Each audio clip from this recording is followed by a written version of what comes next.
evening, everyone, and welcome to another episode of Turn Left. I am your host, Indiana's own Dana Black, coming to you live. Yes, well, no, not live from the studio. This is actually a recorded podcast because I wanted to have this conversation with the amazing Mary Noone, because here's what happens. We ask people to run for office. We say, hey, we need more Democrats to run for office, but we often don't offer up the tools, right, to help them be successful. And so this conversation, this podcast is with a good friend of mine who does nothing but strategize for candidates. Let me read her bio for you. This is my girl, Mary Noone. Business and social entrepreneur specializing in utilizing business frameworks in the campaign space with a keen focus on creating a value-based branding strategy for candidates while leaning into traditional and advanced marketing strategies to elevate a candidate's platform. 20 years of experience in branding activation, influencer marketing, leadership development, and data analysis. Co-founder and lead strategist of Hoosier Victory Alliance, a nonprofit dedicated to helping pro-democracy candidates and organizations in Indiana take back power from the extreme right-wing Republican supermajority. HVA has built a new playbook to change the electoral landscape in Indiana and other heavily gerrymandered states to support candidates for state and local offices. Co-creator of Freedom Over Fascism Podcast, they investigate what it takes to build power and freedom in Indiana and across mega-captured America. Stephanie Wilson hosts and produces the show and interviews authors, experts, candidates, historians, and strategists to discuss how freedom can defeat fascism. See, Turn Left ain't the only one out here. There are other people who are talking about this stuff, guys, but I'm going to use my platform to elevate those voices. Mary, thank you for taking time to come and talk to us today. Well, thank you for inviting me. I'm super excited to have this conversation. You and I synced on this and we said, we got to voice this a little bit loud. We need to amplify this. Absolutely. And I think you are the perfect person to explain this because you are strategizing all the time. Before we get started, how often do you get a new candidate who is looking to use your services and they have absolutely no clue what to do? 120%. So I think what we have to switch the mindset is we need candidates to be candidates. They expertise in their community. They know what their community needs. They're an expertise in education. They're an expert in the medical field. They're an expert in the service that their community needs. They have an eye and a pulse on that. What we put on them is the additional expectation that they know how to run for office. It is a different beast. So we're asking them to live in two lanes and to go full throttle, hold down a job, run for office, and also pick up this new skill set that is pretty a lot to do. And by doing that, we are actually preventing them from being successful because we're not giving them the tools. So that's what we're here to do, is to say, hey, this is you, go be a candidate, Right. Get to know your community, listen, do all those town halls, do everything. But no, you do not know how to run social media. How do you do the voter file? What's that? What's Van? I have to do a website. How does that go? Oh, pixels. What are pixels? I have to do Facebook. I've had candidates when we're on calls and it's, for example, it's close to election time. You have to get authorized to do political ads in Facebook. That goes over some candidates' heads and it's too late. So we want to kind of say, hey, you go be a candidate. Let's help on the back end for you. I love it. And I love that you are taking on that role and you understand how those pieces work. So Mary, the next question I have then is, how do you come in and play a role in helping them understand the things that they don't? That's a really good question, because one of the things that start first is voters vote for something and they need to know who you are to get engaged with you and know what you stand for. That goes back to branding. So let's take a minute to understand that. The best example that I can give is in the branding world, right? People buy something because they know it. They know its value. They know what it stands for. And they don't care what it costs. They will stand by it. Let's talk about high-end loyalty brands like Hermes. Okay, it's the most iconic one, right? It doesn't cost them that much to make that product, but people will stand by it because they know what it represents. And I challenge us to say, have we set candidates up for success so we know what candidates stand for, what the Democrats stand for, so voters can get behind them. And that's a big lift. That's perception, that's value add, that's marketing. So how are we going to help candidates get over that hurdle? So when people go into that voting opportunity in the booth, they know exactly what they're voting for. And because so much is at stake right now that people are actually pulling back. One of the surveys we did last year in 2023 was, it is so volatile out there that when voters go in the booth and they don't know what they're voting for, they're actually choosing to leave more blank than actually check the box. Oh, wow. Wow. That's scary, especially in Indiana, where we assume that Indiana is this really red state. You provided some information to me that I was able to look through. And honestly, it's not that red. Talk No. about the misconception that folks have out here about Indiana being this super red state. Okay, I'm going to read something to you because the media is playing right into this. And this really gets at me because Indiana, I will say this 10 times over, we are a rig state. We are not a red state. Do we have red leaning tendencies? Possibly, yes, that is there. You can't deny it, but we are more rigged than red. What I mean by that is the media. If the media plays into this argument, people buy into it and it gets harder to go over that hurdle. So for example, you've got James Briggs out there. The problem for Democrats is that Republicans have a base too, and it is much larger than theirs. I challenge that. Democrats need to win voters beyond its base. We're going to talk about that, which means they have to appeal to the right, not necessarily, if Everett hopes to win another statewide election. We have to stop calling Indiana a red state because what happens is people stop showing up. What do I mean by that? Is we are rigged from gerrymandering. And for us to kind of step back and get over the hurdle, we have to understand where that came from. Okay. I'm not sure if the listeners have ever heard of Karl Rove. Karl Rove. There you go. Ding, ding. Very active in the Bush administrations. He's a strategist for the GOP. And what he put in, he was not hiding it. In the in the Wall Street Journal, he even put his plan out there. It was called Red Map. And lo and behold, Indiana was a targeted state. Okay, what do I mean by that? They had a plan to take over state houses by the census in 2010. House District 5, Heidi Bidenger's seat, was actually one of those targeted seats because it was a close race. So what they did was they calculated what state houses they could pick off, go into the 2010 redistricting, and start doing the maps in their favor. Okay, that was a plan to the point where fast forward in 2020, down in North Carolina, a young woman, estranged from her dad passes away. She's going through his materials. We don't use floppy disks anymore. It's 2020. Who does? Honey.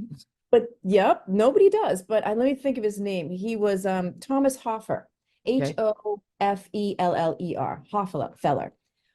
What he was doing was he was a hire of Karl Rove's, and he was keeping all his work on a floppy disk because he said, I don't want any of this going over emails. What it was strategizing across the country on what state houses they could capture.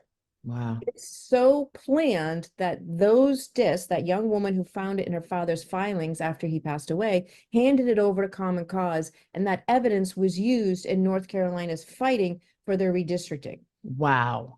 Yep. So here we are in Indiana. So I challenge that we are not red, we are rigged.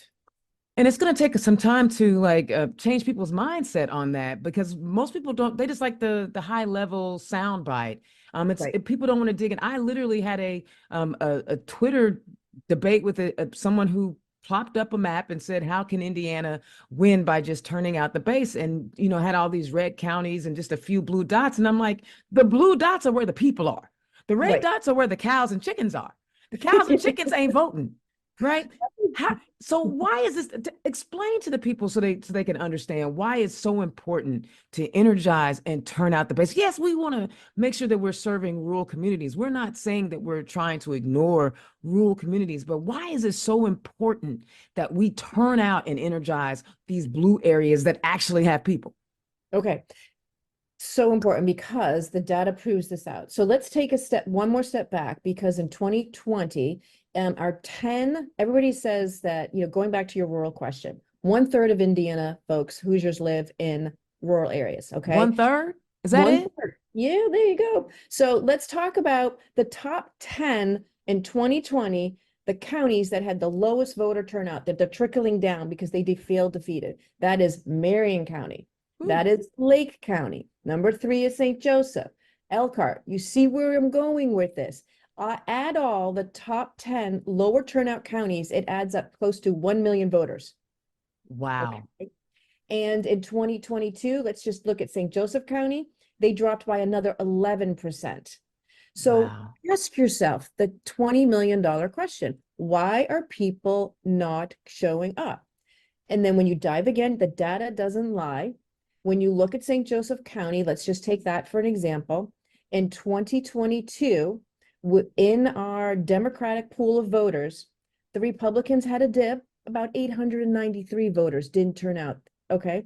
And the Democrats, it was close to 20,000 voters did not show out in 2022 that are Democrats. So you have to ask yourself, again, the business framework, SWOT analysis, strengths, weakness, opportunity, what's your threat? What is going on there? Mm-hmm. And we are not giving voters a reason to vote, because the number one thing a voter does do is vote for something and not against something. Right, right. Okay, you have to be asked. So goes back to your question about what's going on here is we're not engaging the base. If you lose the base, aka the numbers I just went through, the voters will not turn out, because you cannot get to your persuadables unless you engage your base. And that is such a key point. And I know we're at a pivotal time, and I'm not bringing this discussion up to disparage anybody at this moment, right? We see who our gubernatorial candidate is. She's a former Republican superintendent of schools. She is now running as a Democrat. That is Jennifer McCormick. And she has picked Terry Gooden on the hopes that he can turn out the rural vote. But you just said most of rural Hoosiers, it's only a third of total Hoosiers, and the other 2/3 are not going to be moved by a Terry Gooden pick. I'm not saying that he's good, Right. bad, or indifferent. I'm not going down that track, but I am questioning the philosophy. Are we as Democrats shooting ourselves in the foot when we say, oh, we want to go get rural voters, and then we don't do the things necessary to engage the other 2/3 of Indiana? Yeah. So here's the thing. So there's a misconception that if you want to win in Indiana, and I will stand by this, that in order for you to win, you have to go down the middle. Okay. But think of that. Think of it as a pyramid. If you don't engage your base, they won't get the persuadables. There's a way to get the middle. But what we know from 2022 is candidates that straddled the middle lost. Wow. Candidates that straddled the middle lost in 22 against MAGA candidates. We've got MAGA written all over Indiana. We've got Braun and Micah Beckwith. We couldn't have a more perfect contrast. So Right. to answer your question, what wins is when voters feel threatened against that contrast. Our freedoms are being taken away. So to answer your question about McCormick and Goodwin as a candidate combination, I don't know Goodwin. I haven't had a Gooden. chance. His name is Terry Gooden. I want to make sure we say Gooden. it right. Gooden. Yeah. Good. I don't know him, but I will have to say that let's look at Ryan Bussey, for example. Have you been following him? He's running for governor in Montana. No, no, I haven't. Tell us They some. wrote an amazing piece about him in the New York Times. Okay. And he is holding strong. He's a former executive for a gun company, Kimberly, excuse me. And he's running on the Democratic ticket, and he's coming out loud and strong of what he stands for. And he's challenging the GOP. And it's very clear of what to vote for. That same New York Times article actually pointed out Jennifer McCormick as a centrist and said, hey, I'm not sure if this is going to move the needle. Look at the energy over here, because psychological things have to be in play. What do I mean by that? Voting is a psychological behavior. People vote on emotions and they vote for something, right? They don't vote against something. So when they vote on emotions, they vote on likability. So right now, we've really upset the base by putting the candidates that we've put forward in Gooden.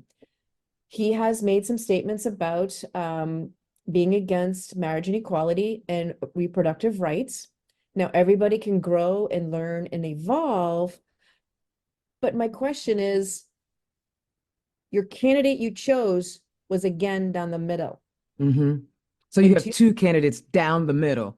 Who's in? exactly. Yeah, yeah. And we're not saying, and again, I want the listeners to Right. understand we are not disparaging either of those candidates. We're talking about their ideology and where they sit in the political spectrum so that Right. you can understand what it takes to engage the base. And it's not that these are not great candidates or good Right. candidates. It's just that they are not going to energize the base. I want to make sure that we are very clear on that, right? Right. Because people will hear this and be like, Dana dogging out the candidates. Yeah. No, we are not even really talking about the candidates. We're talking about how to engage the voter, Right. right? Right. Right. Okay. I'm sorry. I wanted to just get This that is in really, there. it's a really good point. Really good point, because voting is all about habits and getting connected and being relatable. And we need the top of the ticket to answer that to a vast majority of people.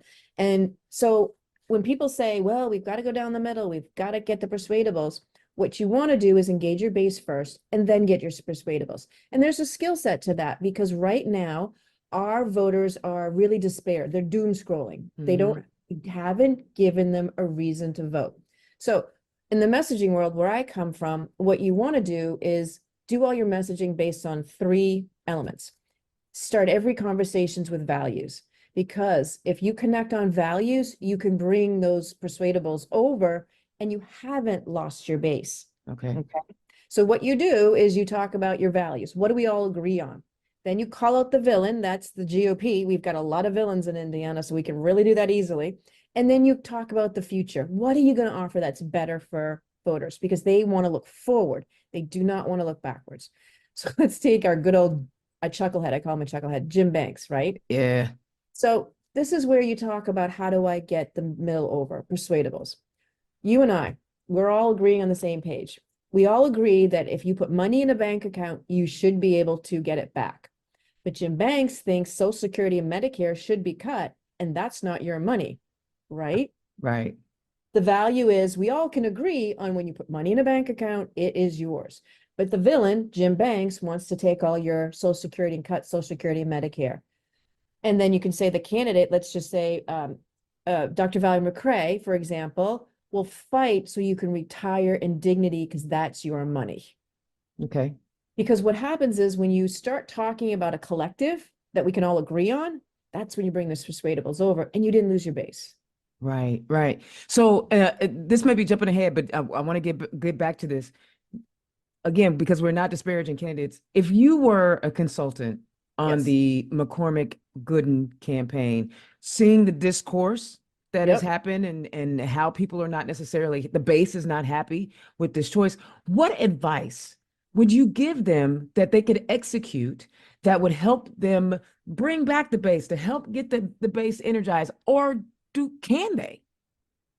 You know, it depends. So, as you all know, in Indiana, the lieutenant governor is chosen by a delegate convention. So it's not a vote on the ballot in a primary. So it's up to the delegates. So the $20 million question is, what do we want as Hoosiers in Indiana? Do we want 2 of kind of the same candidates, or do we want somebody else? Now, we've all heard the conversation, whether JD Ford is going to run in, put his name on the ballot. I've also heard conversation that Keith Potts thought about doing that. I also heard about a young man, and his name is Cliff here in Marion County. He's very, very progressive. He's thinking about putting his name up there. So it looks like it could be a contested race. But what if, the delegates coalesce, right? Delegates coalesce and we say, this is our ticket, right? What can we do? What can they do as a ticket to energize their base? Yeah. So you're talking McCormick Gooden ticket. Yeah. Yeah. You know, if that's what the voters want and the delegate and the conventions decide that, great. What they need to do is they need to make sure the base understands what they're going to offer.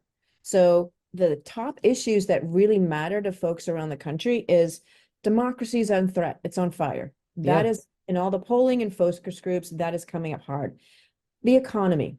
They need to be talking about the economy, but how does it impact me?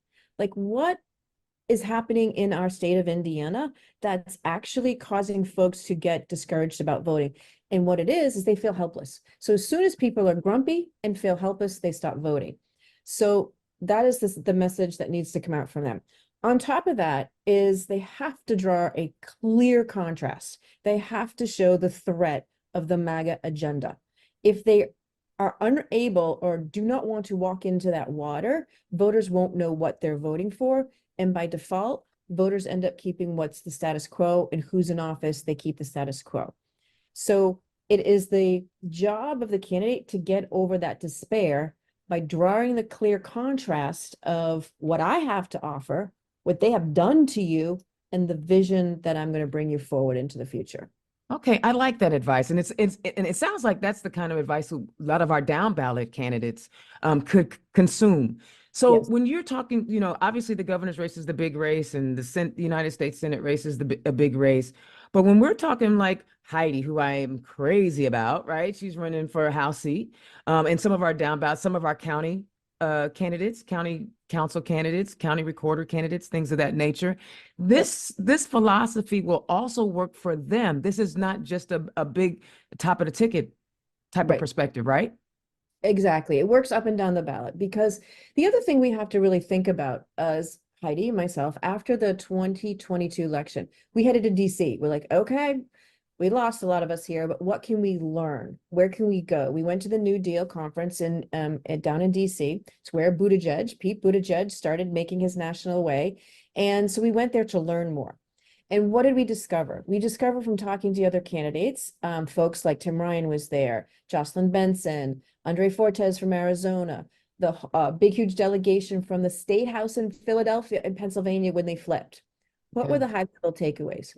So let's look at Ohio, for example. Tim Ryan didn't win in Pennsylvania. John Fetterman won on the Senate side. Shapiro won in governor. Mm-hmm. And then they flipped their state house. Mm-hmm. Step back and ask yourself why. What did they do differently that Ohio didn't do? Number one thing, they wrapped themselves around the number one message that voters can understand: freedom. When you take away my freedom, I don't like that. So they wrapped themselves around that message up and down the ballot.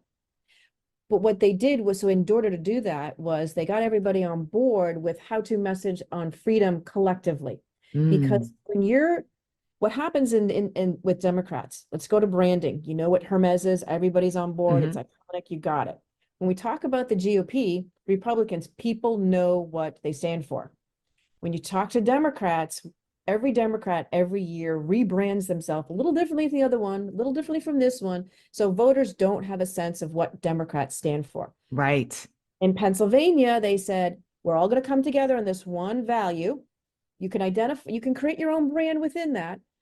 And what happened was they were successful because when they are singing from the same songbook, the message penetrates.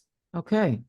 So if you're not singing from the same lyrics, what happens is people don't know what people stand for, and they default to what they already know. Right. And who's in office. Fast forward, here we are in 2024. Fintrice Driscoll down in Florida. She is the House Minority Leader.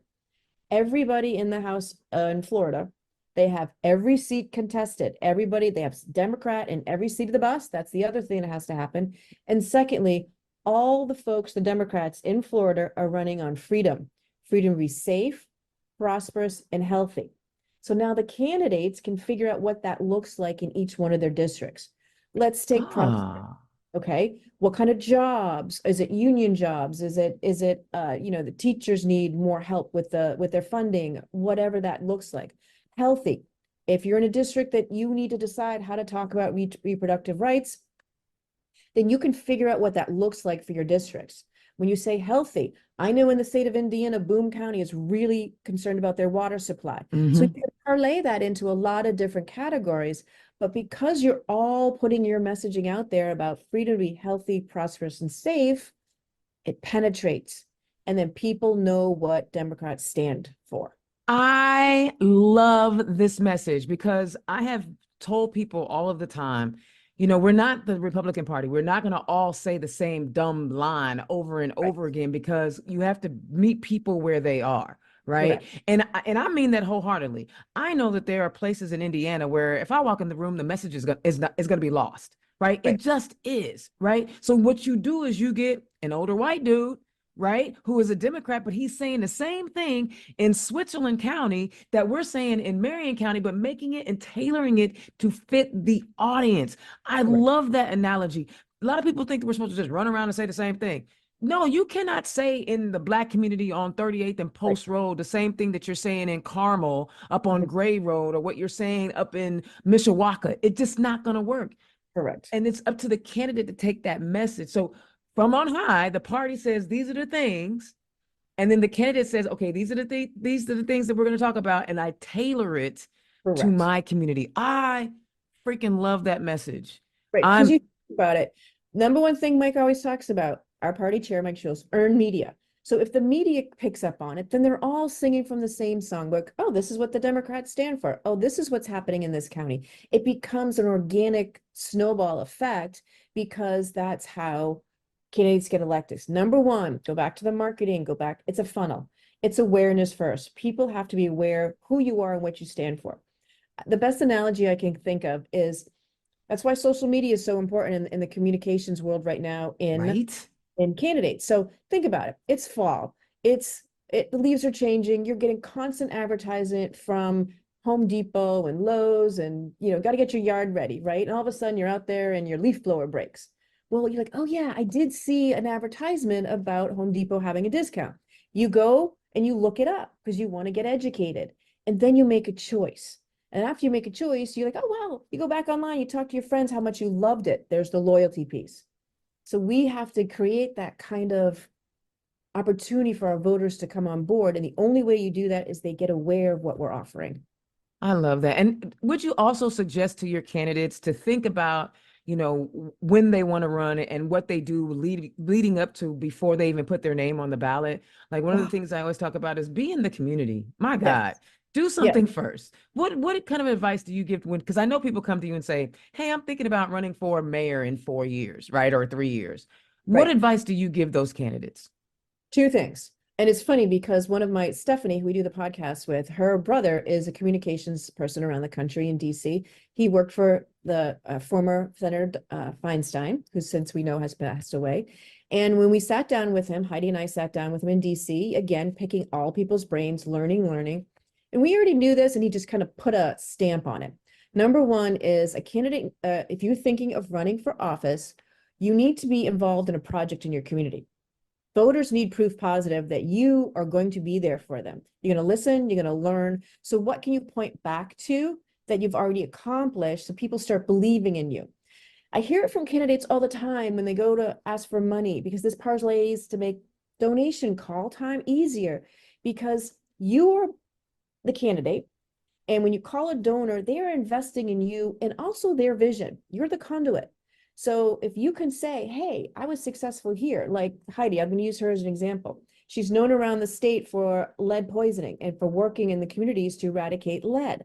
So she's been on state panels, she's worked with other folks, so she can talk about that success. So she's a track record. So when people are giving you your money, they need to know what you're capable of. Right. So now you can tell your story. And that's the second thing. You have to be able to tell your story. And so you've got the proof positive, you can tell your story. And secondly, embedded with that telling the story is when you run for office, if you're not out there on social media in a public way and all of a sudden you want to run and you're starting it now, you're drinking from the fire hose. Right. People don't know who you are. So if you think you want to run for office, you need a public visibility before you pull the trigger to run for office. So it's really hard to get that brand awareness, bring folks down the funnel if they don't know who you are. It goes back to money. How can I invest in you if I don't know who you are? And I find that interesting because when I ran for office in 2016, I knew none of that, right? I just knew that Riffer pissed me off and Brian Bosma had everything to do with it, right? I wasn't a legacy. I didn't have name recognition. And you mentioned that social media piece. I was able to use social media in a way to create that community awareness when I wasn't someone. Had I known then what I know now, I would have done so much more before I ran. I wouldn't have ran until 2018 or 2020, but it was so infuriating that he didn't when I voted in 2014 that there wasn't anyone for me to vote for. I literally was like, this is insane. But talk about, so even if you don't have that name recognition, there's still a way for you to do it. Another way to do it is do candidate training, right? I don't think candidates understand that they call Mm. it political science Right, for a reason, right. right? Talk about the importance of, if you know you're going to run and you're going to run in a couple of years, talk about the importance of doing some candidate training. Yeah, it's funny you should say that. So one of my trainings that I'm actually rolling out in January, it's like a master class. Oh, And the reason why I call it the master class is because when you look at it, it's 12 weeks, right? And it's so when we talk about candidates running for office, they jump to launching. And in my coursework here, it's actually, I think, embedded in week 8 or 7. That's how much more prep work you have to be aware of before you even think of running for office. So candidate training is really important because the number one thing that challenges candidates is raising for money. So if mm-hmm. you got that awareness of people know who you are, that ask gets a lot easier. You have to learn what tools are out there at your disposal to make your life easier. And then the other thing is you need to know who you can lean on. And when you're in candidate training, what ends up happening is you build your relationships within the ecosystem. So that is really, really important too. And also what I always point out with the candidate training, candidates become more aware that in order for you to run for office, it's going to take a lot of folks. Oh God, yes. It's going to take a lot of folks, and you can't rely on just one or two of your best friends. Okay. You're going to need a lot of volunteers. So you need to get in relationship with those folks that you're going to make a big ask to. So you need to have that time and bandwidth to kind of start building those community relationships. You made a very good point. You're going to relate to a certain community. I'm going to relate to a certain community. And I need folks that I can rely on to say, will you get me an invite over there so I can meet those people and we can talk together so you can build that relationship? Because again, the number one reason people vote is because you ask them. But Mm-hmm. so it really helps if you build your own personal network, your own relationships, so then it can kind of build into your campaign apparatus. And that doesn't happen overnight. You can't just sit down and say, hey, you want to work in my campaign? Right. The Doesn't things I happen. didn't know, like I went to like 3 different candidate trainings, 2 free and 1 paid, and I Right, still didn't understand that piece of it until I was on I wish I raised a decent amount of money, but if I had had 15 more volunteers, I would right. have just, oh my God. I mean, somebody to knock doors to get people to give up their time is an investment in the campaign, in the community. I wish I had more volunteers when I ran. Yeah. And I'll share a story. So, one of the candidates that we're working with, and so the other thing that's really important is knowing that this is in the beginning of a campaign cycle. It is, remember, 8% of the general population pay attention. We're in that 8%, we're locked in. We really think everybody else thinks like us. Not so No. much. They don't start paying attention until September, October, November, right? So it's almost like a slow walk, and then all of a sudden you ramp up. Hmm. So what people think is this slow walk is not worth their time. It sure is, because if you're doing all this prep work, when you hit the climb in September, you Hmm. have everything in place to be successful. Instead of constantly like, ebbs and tides and rolling over these opportunities and just not being organized. You have to build your infrastructure, and that takes relationship building in your community, and that takes time. I love it. We briefly touched on fundraising, but I want to go back to it because I work at ActBlue. Like that's my daytime gig, and I couldn't be happier working there. And I literally beg candidates to reach out to me so that I can teach you how to use our tools, right, Mhm. to help you with your digital fundraising. And Yeah. I get crickets. Like I probably have in my 2 states, and this is not just Indiana. I have Indiana and Ohio. In Yep. my 2 states, I probably have over 800 accounts that I manage, Yeah. and I probably hear from 2%. And that's Wow. including county parties, that's including the candidates themselves, consultants. I literally beg candidates to, hey, let's spend a half an hour so I can show you how to use these tools. Why are we having such a hard time getting our candidates to take advantage of these services that are, in my case, ActBlue is offering this up. It's a service that we provide. What have you seen or heard or a reason why we are not able to get these parties and these candidates to take advantage of these training opportunities? Good question. And I would answer that with their lack of understanding of where the dollars come in a campaign. In other words, 40 to 50% of your dollars in a campaign come from call time, calling people. The other, I would say 15 to 20% comes from digital, email, ActBlue as another tool. And then the other percentage, like 5 to 10% is house parties. We've got it reversed. People think that if you just go to house parties and you have a group of people together, they're going to give you money. Again, it's back to relationship building. It's that touch, it's that email, it's that visibility, it's that awareness. So the key thing is, and I go back to that funnel analogy. So with your tools, with ActBlue and other tools out there to work the visibility piece and the awareness piece, you have to have that in the equation, because when you do make that call time call, like, oh yeah, I saw that. Oh yeah.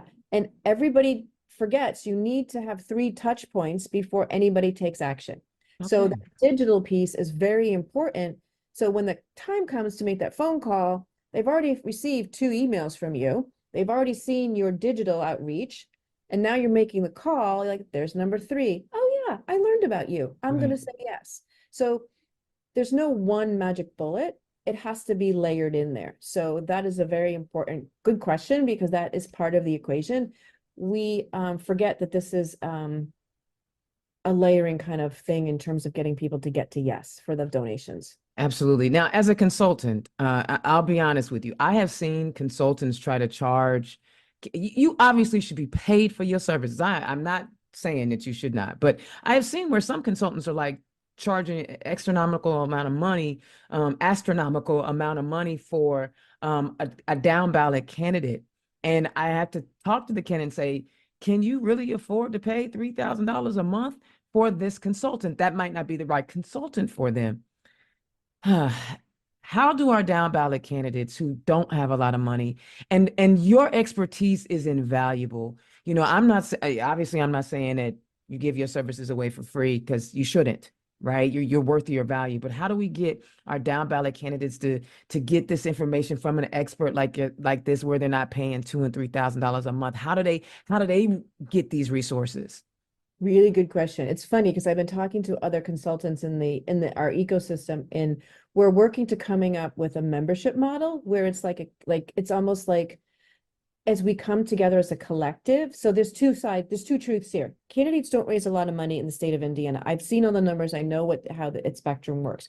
That's why we have a lot of uncontested seats, because candidates are nervous about running and raising money in a very heavily rural red area. Yeah, yeah. So how do we solve that? But then again, there's folks on our side of the equation that they actually do need to get paid. So what we're doing and what we're offering is we're moving towards a membership model where for smaller dollars, because if you put candidates together, we can service more candidates in a collective, and you don't get as much one-off, but you still get the weekly touch points on all the different expertise. And then if you feel you need a little bit more for this week, you can do that. So Love it's it. moving into it. So think of it like campaign expertise in a toolbox, in a kit, but you're getting personal expertise. And the other thing I would really stress is if you're going to run for office, where your investment really should be is in the candidate training, and a very robust. That's where your big investment comes from. So then when you do run for office, you have a better understanding of what you need as a candidate, because you might have a strength in organizing and relationship building, but my weakness is fundraising. I just need help in Yeah, that bucket. yeah.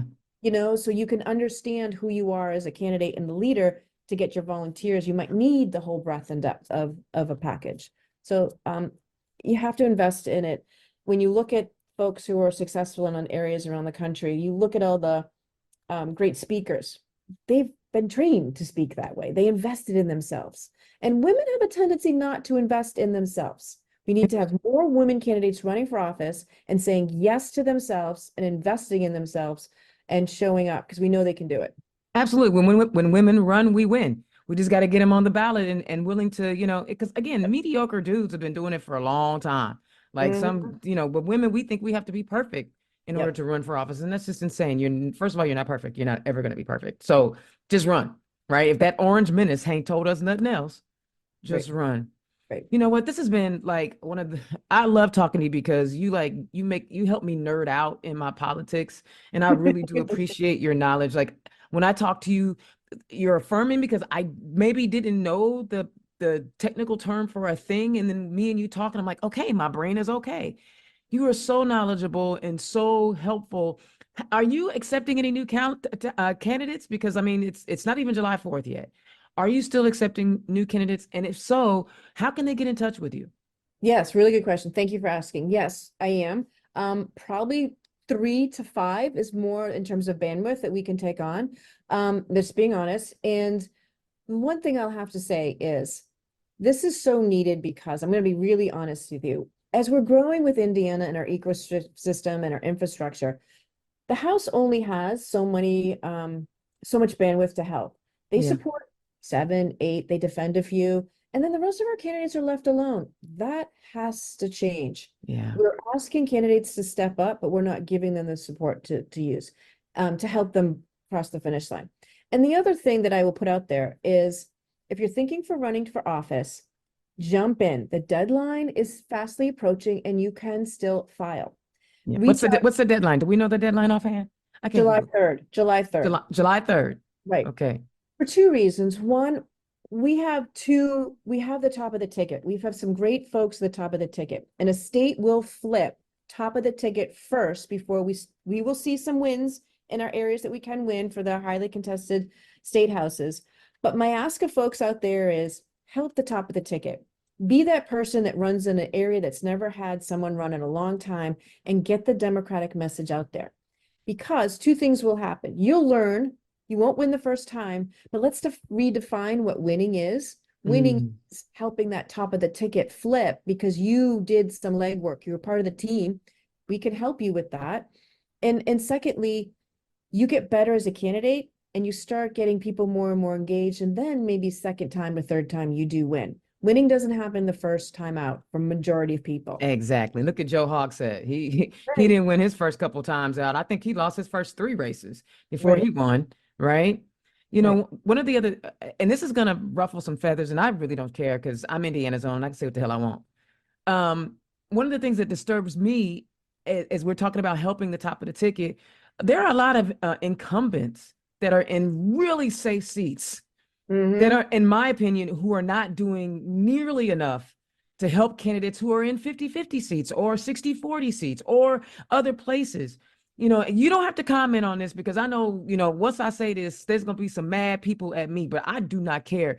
You can't sit back on your laurels and be like, I've been in the state house for 20 years and not actually go help somebody or go raise money for somebody. You know, on Act Blue, we have this ability to create tandem forums. So you Yes. can literally have your team, because you're in a safe seat, Mm-hmm. you can have somebody on your team create a tandem form for a candidate that you align with, and you can literally just send out an email with your name because you're an incumbent and everybody Yep. knows who you are. Send them out to your people and say, hey, guys, I need your help.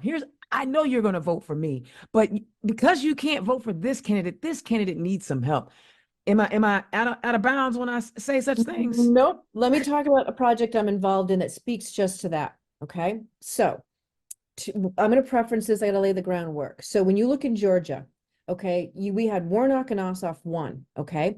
Marjorie Taylor Greene's seat, it is a 30+ Trump seat. Marcus Flowers ran against her. Everybody said, oh, good luck to that. But he was great on social media. He was great raising money and he raised close to $7 million. Why does that matter? It matters because he had a field operation going. He had mailers out there. He had advertisement. He spread the Democratic message. When the numbers were broken down, I worked with folks from Power of the Vote. When you broke down those numbers, that effort gave additional 15,000 votes to Warnock and Ossoff. If somebody Wow. left that seat uncontested, right? Because it's Marjorie Taylor Greene, who wants to run against that type of contest? We would not have the Senate that we have today. Okay. Wow. So it's very important for people to say, what is my role in the win? Going back to what you said. So one of our donors was listening to one of our podcasts and they listened to the podcast with Civitech. We have a low voter turnout problem in Indiana. We also have a purging. We have a challenge with moving. We have a challenge with the GOP putting all this legislation in that makes it harder to vote. Yeah. Okay. So the donor came to me and we have funded 7 candidates around the state with a data-driven voter registration project. Okay. For example, this is how successful this program. I know Heidi's numbers off the top of my head. Her district was included because it's a flippable seat. Mhm. And so about 2,274 potential unregistered Democrats were identified. Okay. These are people that purged, moved, haven't voted in a little while, but need that nudge, say, oh, okay, I didn't realize that. 30% of those people will actually register. Okay. Out of that 30%, 80% have a history of voting. That's the track record of this project. So that puts about 565 in the win bucket for these races that we're going to win in the margins. Okay. Now, I have access through Civitech to see all the data and what's going on across the state. In other areas, we could use a boost for the voter registration. Because remember, I was talking about top of the ticket. It matters what happens in all these districts. In the districts in the Indianapolis area, in the Gary area, where we have Democrats sitting and their seats they're uncontested, they have the highest number of unregistered potential Democrats in their districts. Let that sink in. Now, if you're a funder out there and you want to help a district to have some impact on the top of the ticket, if you're a supporter of Jennifer McCormick, if you're a supporter of Dr. McCrae, or any other of the candidates that are on the statewide ballot, that is a way to help the collective, because you'll help all of them. You will help get people registered to vote in a very data-driven way. I love this conversation, guys. I've been talking to Mary Noone. Listen, she's with she's a campaign strategist, and she's doing amazing work across the state. If you noticed, we touched on voter engagement and how it looks. We touched on the candidate's responsibility to voter engagement and fundraising and all the things. We talked about incumbents' responsibility to voter engagement. This is not a one-person job, okay? This is not a one organization job. We talked about the limitations of one organization being able to do everything. And she said this word multiple times, collective. You can all sit around and be, oh my God, this is not gonna happen. It's a woe is me. Or you can use that negative energy, turn it around and say, well, what can I do to make this thing happen? Right. Okay, so maybe Terry Gooden ain't, who knows who's gonna come out of that? We discussed that, but say it's him, okay? Because I want people to get their brain fixed on the fact that it could be, right? Yep. So it's Terry Gooden. So he's not my favorite candidate, but if they're in the office, they're going to be able to pick committee folks, and they're going to be able to make sure, FSSA is led by somebody that can count, right? They're going to make sure, they're going to make sure the Department of Environmental Affairs has somebody in there that's going to say, okay, wait a minute. Let's look at this water situation holistically. Do we really want to give all the water to the business, or do we want to give it to the people who are going to be shopping at the business, right? And so this is the point that we're trying to have today in this conversation, is like, all is not lost in Indiana. We just have to be energized and engaged enough to get the person that wasn't engaged before, and it's going to take all of us. My job is to bring this to you. My job in this ecosystem is to talk to you and be in your face and be annoying and be like, oh, that damn Dana Black get on my nerves. She always running her mouth. Whenever she see a mic, she happy. But that's my job, is to bring this information to you. Mary's job is to help you strategize. Is to help you get your things in focus, get your project aligned, right? Because your job is to be the candidate. Your job is to be the voter. So guys, Mary, tell the people how they can reach out to you for your services, so they can hire you if they want, or if they, consulting advice. I don't know how you bill, so I'm not finna tell you to get nothing away free, but tell the people how they can get in touch with you. They can reach me at mary@mncampaignstrategy.com. That's where they can find me.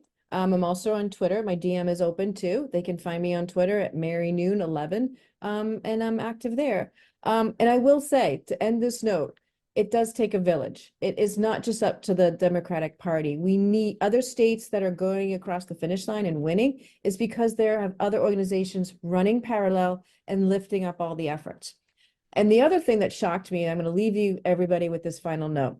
I was looking at the job description of Lieutenant Governor when Beckwith got, Micah Beckwith got. According to the job description, he would be in charge of Indiana's counter-terrorist activity. You got that. Oh, right? oh. So this election matters. There is an existential threat. He is a threat to our safety. He is a terrorist. Oh, Jesus. He's been terrorizing people. He terrorized that library board. It makes me giggle in the sense of it's a nervous energy because it's like to think that we have come to this point where that's who is on the ticket for Indiana. So it's going to take all of us. It's going to take a village.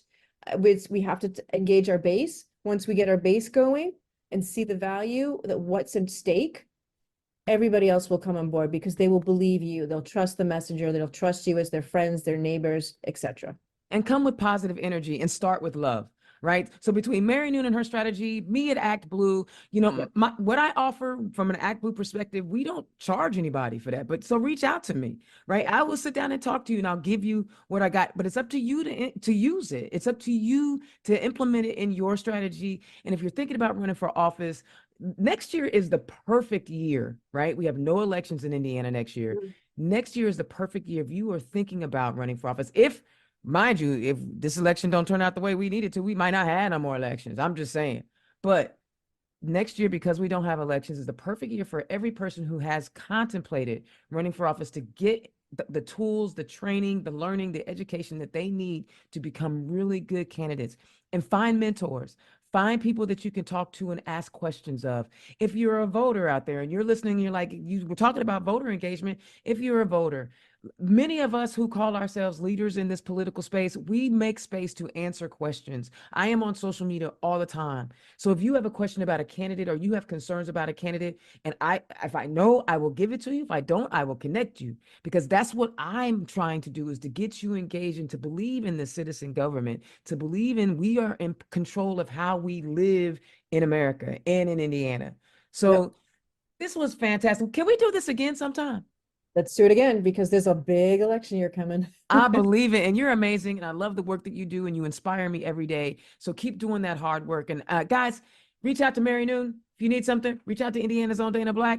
We'll have another regular scheduled Turn Left on Thursday. This Thursday is special because I'm going to have both of our AG candidates on, not together because we ain't looking for no fights, right? We're going to have one on to have her full half hour to talk, and then the second one, and you can then, before you make your vote at the convention, you will have heard directly from both the candidates in the same, I'm going to ask them the exact same questions. So guys, pay attention to Thursday's show. It's going to be great. Thank you again, Mary, and all the listeners out there that tune in to Turn Left. I really do appreciate you. I will holler at you next time. Peace. Turn Left is the property of Black Pearl IT Solutions. Executive producer, Indiana's own Dana Black. Music by www.bensound.com.